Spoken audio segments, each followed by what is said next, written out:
warahmatullahi wabarakatuh. Selamat pagi anak-anak. Sebelum memulai pelajaran, alangkah baiknya kita berdoa terlebih dahulu ya. Berdoa di dalam hati dimulai. Selesai, alhamdulillah. Apa kabar anak-anak hari ini? Sehat? Oke, semoga kita semua selalu sehat, semangat, dan selalu ceria. Hari ini kita akan memasuki bab yang selanjutnya, yaitu kemarin kita sudah mempelajari bab 8. Nah, hari ini kita mempelajari tentang bab 9. Apa itu bab 9? Bab 9 itu kita akan mempelajari tentang kegiatan perdagangan serta pengaruhnya terhadap Indonesia dan ASEAN. Ya. Oke. Apa yang kita akan pelajari materi pembelajarannya? Pertama, kita akan mempelajari pengertian perdagangan dan jenis-jenisnya. Kedua, perdagangan antar daerah dan antar pulau. Ketiga, pengaruhnya kegiatan perdagangan antar negara terhadap perekonomian Indonesia dan ASEAN. Oke, pengertian perdagangan dan jenis-jenisnya. Pertama, pengertian perdagangan. Perdagangan adalah hal-hal yang berhubungan dengan kegiatan menjual atau membeli barang untuk memperoleh keuntungan.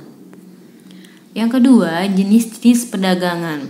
Berdasarkan jumlah barang yang diperdagangkannya, perdagangan dibagi menjadi 3, yaitu perdagangan kecil, perdagangan sedang atau menengah, lalu ada perdagangan besar. Sedangkan berdasarkan jangkauannya, ada perdagangan dalam negeri dan perdagangan luar negeri.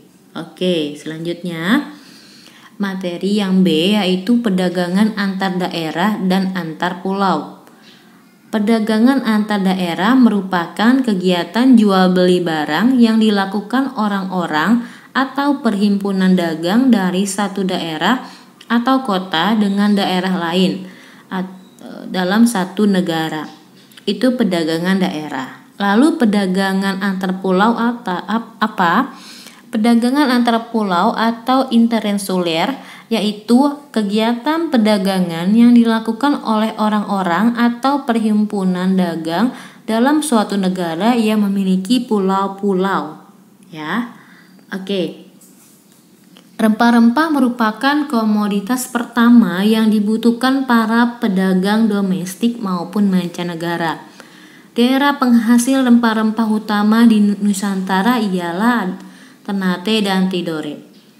Faktor-faktor kemajuan dalam kegiatan perdagangan antar daerah dan antar pulau di Indonesia yaitu: pertama, terjaganya keamanan wilayah laut dari usaha perompakan dan gangguan lainnya.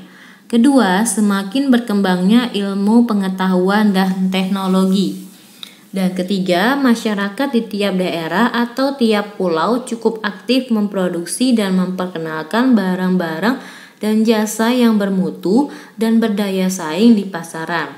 Yang keempat, banyak dibangun atau disediakannya sarana dan prasarana. Oke, yang C yaitu perdagangan antar negara. Yang kita pelajari pertama yaitu pengertian perdagangan antar negara, faktor pendorong terjadinya perdagangan antar negara, faktor penghambat perdagangan antar negara, alat pembayaran internasional, cara pembayaran internasional, penggunaan mata uang dan dalam perdagangan antar negara, serta kebijakan perdagangan antar negara. Pengertian perdagangan antar negara. Perdagangan adalah proses jual beli barang dan jasa untuk memenuhi kebutuhan pokok bersama. Perdagangan antar negara adalah kegiatan jual beli atau jasa yang dilakukan antara dua orang atau lebih negara untuk memenuhi kebutuhan bersama. Kegiatan membeli barang dan jasa dari luar negeri disebut dengan impor dan pelakunya disebut sebagai importir. Kegiatan menjual barang atau jasa dari luar negeri disebut ekspor dan pelakunya disebut dengan eksportir. Kedua, faktor pendorong terjadinya perdagangan antar negara. Pertama, karena adanya perbedaan sumber daya alam. Yang kedua, memenuhi kebutuhan nasional. Ketiga, penguasaan iptek. Yang keempat, adanya kelebihan dan kekurangan hasil produksi. Yang kelima, adanya transportasi antar negara. Yang keenam, adanya perbedaan selera. Dan yang terakhir, adanya hubungan diplomatik di antara negara. Oke, ketiga, faktor penghambat terjadinya perdagangan antar negara. Pertama, karena adanya peperangan. Kedua, karena adanya perbedaan tingkat upah. Ketiga, ada sempitnya kesempatan kerja.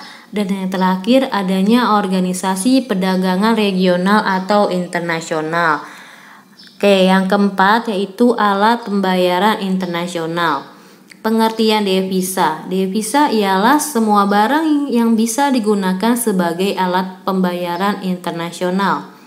Fungsi devisa berasal dari sumber dana pembiayaan impor, sumber dana pembiayaan kebutuhan operasional negara di luar negeri, sumber dana untuk membayar utang luar negeri, serta sumber dana pembiayaan kegiatan lain-lain di luar negeri. Sumber devisa didapatkan dari hasil penjualan barang atau jasa ke luar negeri, kegiatan pariwisata, investasi ke luar negeri dan investasi modal asing, pengiriman tenaga kerja ke luar negeri, pinjaman atau bantuan dari luar negeri. Jenis-jenis devisa pertama ada mata uang kuat, emas, wesel asing, dan special drawing right atau SDR. Cara pembayarannya yaitu bisa dilakukan secara pembayaran tunai menggunakan uang tunai. Kedua, dengan pembayaran cek, dengan cek yang dikeluarkan oleh penjual kepada pembeli, dari pembeli kepada penjual. Yang ketiga, pembayaran dengan emas, dengan menggunakan emas. Dan yang keempat, dengan pembayaran dengan letter of credit atau LC. Kelima, pembayaran dengan wesel. Dan yang terakhir, pembayaran dengan kompensasi pribadi. 6. Penggunaan mata uang dalam perdagangan antar negara. Perbandingan nilai mata uang suatu negara dengan nilai mata uang yang lain disebut dengan kurs. Mata uang suatu negara disebut dengan valuta asing. Adapun perbandingan satuan mata uang negara tertentu dinilai dengan mata uang negara lain yaitu kurs valuta asing. Dalam jual beli valuta asing dikenal juga dua macam kurs, yaitu kurs jual dan kurs beli. Kurs jual adalah nilai setiap satuan mata uang asing yang berlaku saat badan usaha penyedia jasa penukaran valuta asing menjual valuta asingnya. Contoh, Ibu Luna akan berangkat ke Hong Kong. Untuk itu, ia membutuhkan sejumlah uang dolar Hong Kong. Kemudian dia menukarkan uangnya di bank. Ibu Luna dikenakan kurs jual atau uang dolar atas uang dolar Hong Kong yang dibutuhkannya. Itu kurs jual. Oke, kedua yaitu kurs beli. Adalah nilai setiap mata uang asing yang berlaku saat badan usaha penyedia jasa penukaran valuta asing membeli valuta asing. Contoh, Tuan Raya pulang dari Inggris. Karena uang pound sterlingnya masih tersisa, ia bermaksud menukarkannya dengan rupiah. Saat menukarkan uangnya dengan rupiah di money changer, Tuan Raya dikenakan kurs beli atas uang pound sterling yang dikeluarkannya. Nah, ini pengertian tentang kurs jual dan kurs beli. Oke, selanjutnya. Di negara Indonesia, pihak yang berwenang menetapkan sistem nilai tukar adalah Bank Indonesia. Hal ini ditegaskan dalam Undang-Undang Nomor 24 Tahun 1999 yang isinya menyebutkan bahwa Bank Indonesia diberi wewenangan untuk menetapkan sistem nilai yang berlaku. Sistem nilai tukar tersebut terdiri atas sistem nilai tukar tetap, nilai tukar mengembang, dan nilai tukar mengembang terkendali. Ketujuh, kebijakan perdagangan antar negara. Pertama, adanya proteksi, yaitu kebijakan perdagangan internasional yang bertujuan melindungi produksi dalam negeri. Yang B, perdagangan bebas. kebijakan dalam perdagangan internasional untuk menghilangkan hambatan-hambatan dalam perdagangan internasional. Yang C, politik dumping, kebijakan perdagangan internasional yang menjual hasil produksi lebih murah di luar negeri dibandingkan di dalam negeri. Adapun beberapa alternatif kebijakan ekspor perdagangan internasional Indonesia yang bisa ditempuh meliputi kegiatan berikut. Pertama, memberikan subsidi dan premi ekspor. Kedua, diversifikasi komoditas ekspor. Ketiga, pengendali harga di dalam negeri. Keempat, pengendalian nilai mata uang asing. Dan yang kelima yaitu promosi ekspor. Oke, materi selanjutnya yaitu D, pengaruh kegiatan perdagangan antar negara terhadap perekonomian Indonesia dan ASEAN. Dampak perdagangan antar negara terhadap perekonomian Indonesia dan dampak perdagangan antar negara terhadap ASEAN. Oke, dampak positifnya perdagangan antar negara bagi Indonesia, pertama, terpenuhnya kebutuhan dalam negeri yang tidak dapat diproduksi sendiri. Kedua, memperoleh devisa dari kegiatan ekspor migas dan non-migas. Yang ketiga, kesejahteraan masyarakat semakin meningkat. Keempat, masuknya modal asing ke dalam negeri. Kelima, bertambahnya jumlah lapangan kerja. Keenam, adanya alih teknologi. Ketujuh, semakin berkualitasnya mutu barang hasil produksi. Kedelapan, spesialisasi produk Indonesia. Kesembilan, mempercepat pertumbuhan ekonomi.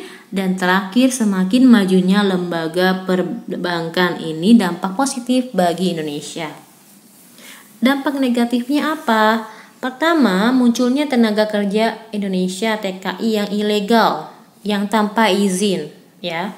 Kedua, perusahaan Indonesia itu terancam bangkrut karena tidak bisa bersaing dengan perusahaan asing. Selanjutnya, berkurangnya lapangan kerja.